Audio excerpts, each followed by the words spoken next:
Hey Gameologerinos, it is John Tatey, your Gameological editor, and it's time for another edition of The Digest. I'm joined by Drew Toll, Gameological contributor, and our treat this week, Gameologerinos, is ice cream novelties is the theme, and we have our most novel items up first. We got a SpongeBob, and we got a Spider Sense Spider-Man.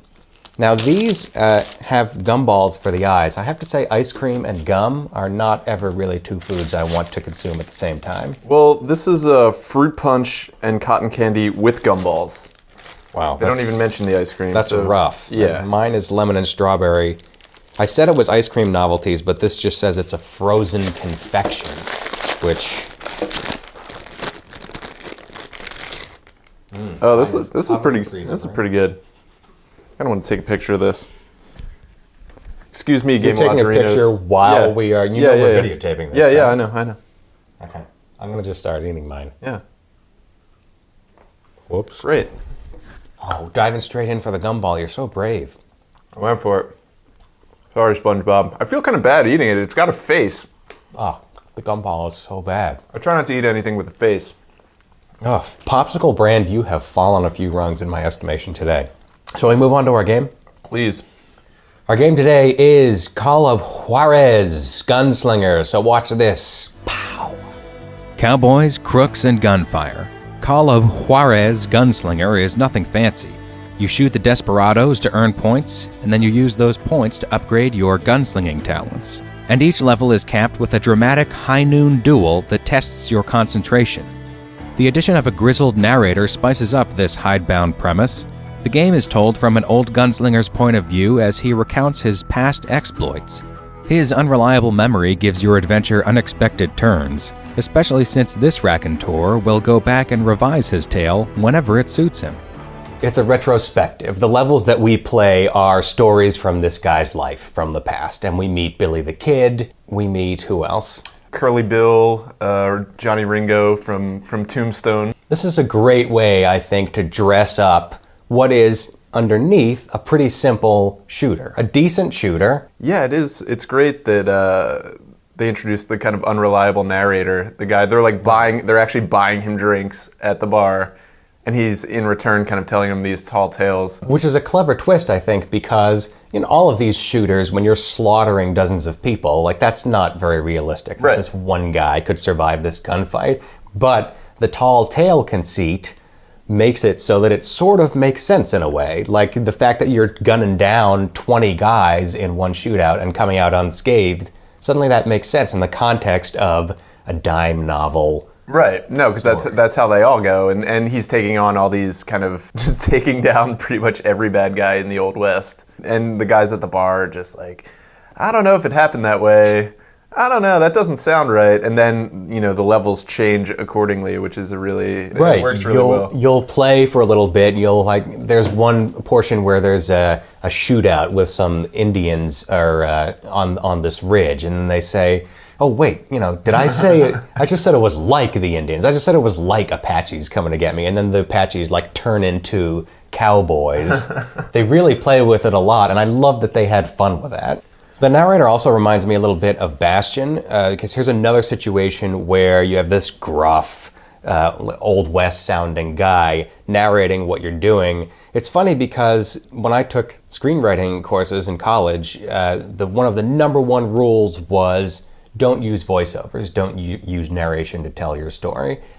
But in a couple of games I've played in the last year, it's actually worked really well because it spices up this otherwise fairly drudgerous routine of doing guys. That's what I was going to say. Don't know why that was the phrase that came into my mind, but of doing let's just guys. Go with it. Yeah. Well, who's your favorite narrator of all time? I think the Bastion guy is the best, but this guy's right up there. I'm just talking if you could get one guy to narrate a game you were making. Oh, of all narrators. Yes. Yeah. Have you ever seen Funny or Die Presents? No. Wait, maybe. There's a white-haired guy they've got on there who would be a kick-ass narrator for, I think, anything. He opens the show every time. You're going to take him over Sir David Attenborough? So you pick David Attenborough. That's your... I didn't say I'd pick David Attenborough. All right, then don't judge me. Yeah, I'd pick Morgan Freeman, obviously, or perhaps Werner Herzog. Oh boy, that's a good one. Yeah. I like that you knew the names of your picks too. That's some have quality thought about journalism this. right there. I have thought about this. The way the quick draw works is there's like this point of focus on the screen, and you have to keep that on your foe, and you also have to manage the position of your hand over your gun.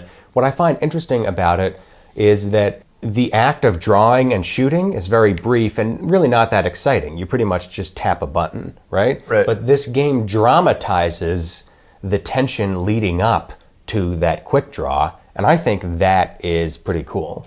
It is, and it's funny you mentioned the kind of tension because you can draw early on the guy, but then you get a dishonorable kill Right. or whatever, right? So you're supposed to wait until he moves and then draw, and but you're sitting there like staring each other down, and I'm just like wilting, you know? I mean, I'm on the couch. I'm not actually going Right. to get shot, but and then once I actually have to draw my gun, I'm trying to shoot so fast, I'm like shooting the guy in the leg because Yes. you know, because I feel like I have no time to go for like a headshot or anything. I'm just firing wildly like into the ground. Clipping his shoulder. Yeah, exactly.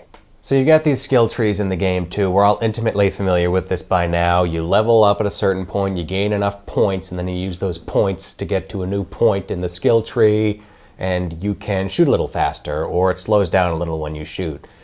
I think maybe I've had enough skill trees for now. I'm ready for the next thing. I wouldn't mind it if, say, not to be a backseat game designer, but if Call of Juarez just made the choices for me, like observed how I used my guns and upgraded me for me. If there were that choice, I would definitely take that. Like I always did auto upgrade in the Mass Effect games. I'd love that they have that. I feel like I agree with you in theory, but still like when, you know, Right. so there's 3 main skill trees in this game, right? And then yeah, go ahead. well, like the middle like skill tree is like you get like cooler weapons, you know, you get like these engraved like who doesn't want engraved 6 shooters? I want engraved 6 shooters. And The middle skill tree is the best. That's the other rifle weird- one, the ranger one. Yeah. Is it the ranger one? Yeah. Yeah, but you get like pearl inlaid like dueling pistols, you know? I don't know.